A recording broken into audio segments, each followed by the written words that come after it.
Welcome back to Hampture. Wait a minute. It's not underwater. Oh, what's happening here? I'm angry and confused. Let me fill you in. I moved, as you'll know if you follow my Blogspot page. There's some good things and some bad things about that. One of the bad things is that my cost of living has increased. I'm living in a slightly nicer area now, but more importantly, here's the good thing.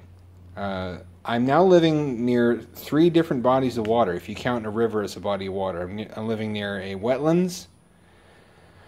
Which is just kind of a big, it's adjacent to a huge pond. I'm living next to a lake, which I guess is just a bigger pond, technically. I mean, fuck. I'm living next to a slow-moving river, which has the clearest water of the 3, so we have choices now of which body of water MegaHab will go into, which really brings me to the topic of this video over here. This is MegaHab. Yes, it's real. Yes, your money has been going somewhere. I haven't just been blowing it on a coke habit or something. This was ungodly expensive. There are not many watertight enclosures of this size, and this was the absolute largest I could find. It was $200 just for this. It has a built-in humidity meter, which would be nice. I'm going to keep that because it'll be nice to know exactly how humid the air inside the habitat gets. The one in the picture had a transparent lid.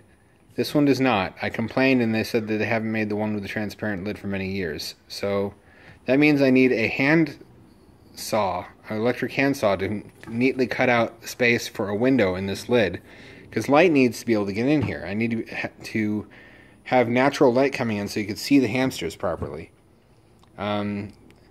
Sealing it won't be a problem. It's an ambient pressure enclosure, so it's okay if it leaks a little bit of air. I'm going to use marine grade silicone sealant and a sheet of acrylic for the window.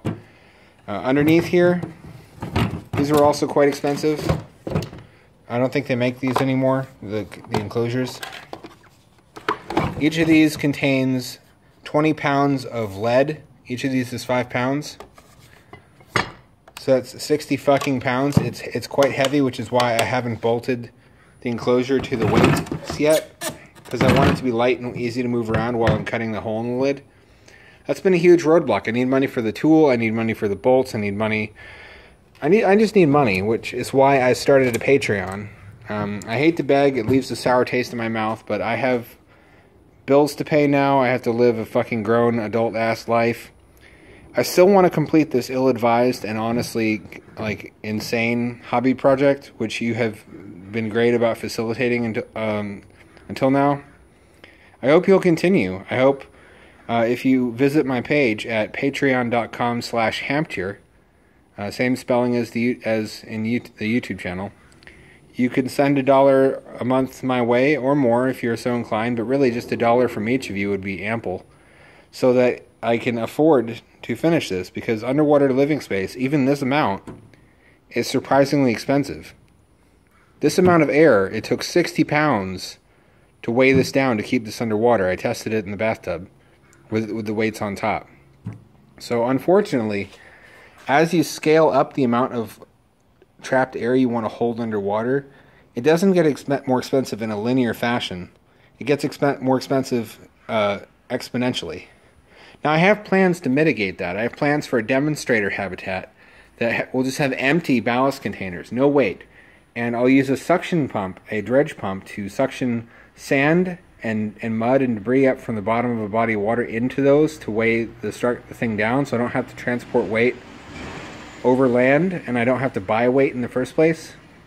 But that's a project for another day. And in the near term, I really want to get this MegaHab completed, because I know a lot of you have been looking forward to that for a long time, and you gave me your money under the good faith impression that I was going to see this through, and I still plan to see this through. I don't know when to quit. This has been one long cry for help, and it's not over yet. But if you can drop by that Patreon page, again, patreon.com/Hampture. I'm going to put the link in the description, and just send me $1 a month. If 500 of you do that, I'll have this done by the end of the summer. I really want to get this in the water. I now have a suitcase battery and a 102-watt folding solar panel to power the compressor non-stop day and night. So I have all the shit I actually need in order to power this off-grid indefinitely. Incidentally, you'll also notice the robot I was going to use for Project Earth Rover. I would love to finish that. I mean, I now have the solar panel shit and the MiFi and all the other things I need to actually complete that project. It's just been a matter of time. I also have the weather balloon that I need to finally launch MegaHab, which is a project that was just kind of stillborn. It just got to the point where I discovered how expensive it is to rent a industrial grade canister of pressurized helium, and I just gave up on it.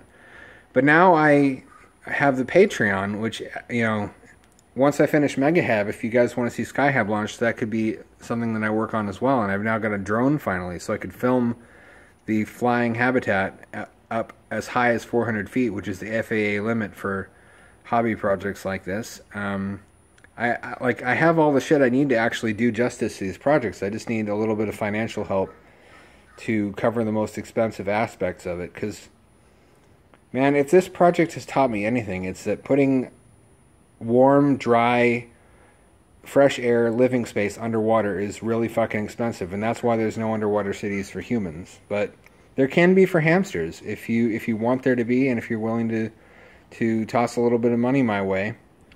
I'll make it happen, whether I should or not.